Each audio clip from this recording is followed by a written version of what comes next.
السلام عليك يا مولا إمام علي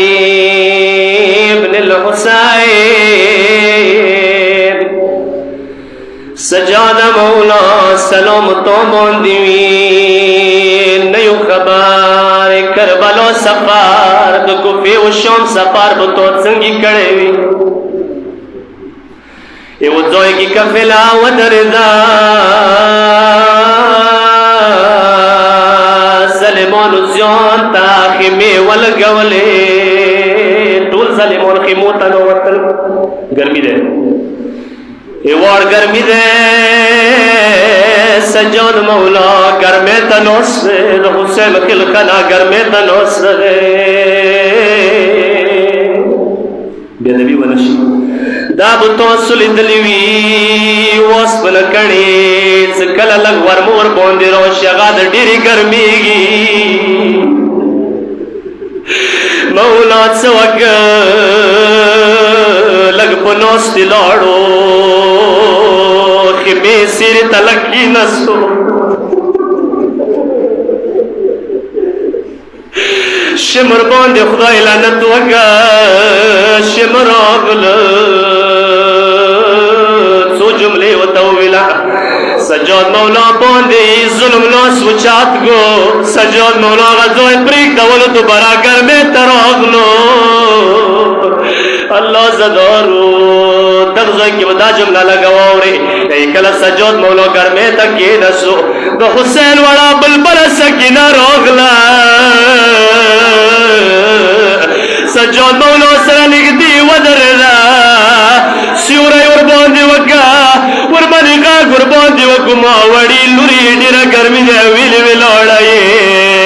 وړه ورمنه ده څه ودی ترورې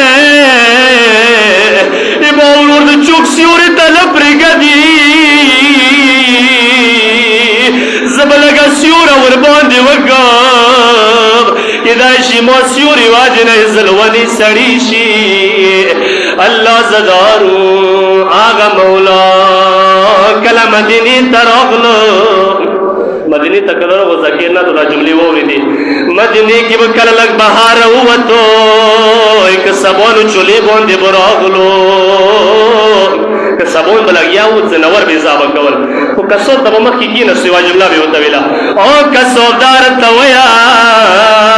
دا ځناور د کله ضابه کولو لږې د اوبو ویر کړي وي که نه نه وي ویر کړي کسب ورته ویله مولا شیعه یم مسلمان یم ها اوبو مې ویر کړي دي یی مولا به دا جمله واورېده کربلا طرف ته به مخ واړولو غږ به وکړو بابا حسینه دنیا ولاد زنور تگینا للوی بابا ظلمان سورت سنگ دلو تو تیوب ندرگے آغا مولا دا خیری ٹیم دا خیری جملی دی کسا حجات بیوینسا یہی مولا پلانگی دے بشترائی و تچولی دے لگ ٹیم دے صدا مولا روح پر وضو کی مولا شہادات رلی بوندی پیشی یہ اتصال تی زوائی بکیر نو سے دا جملے بلگی ہو رہی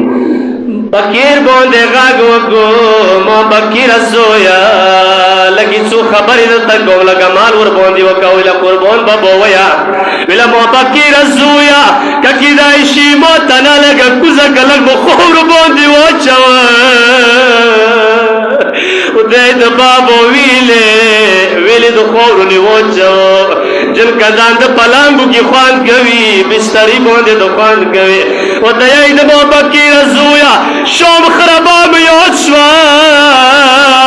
وړا بیبي سکینه مې یاد شو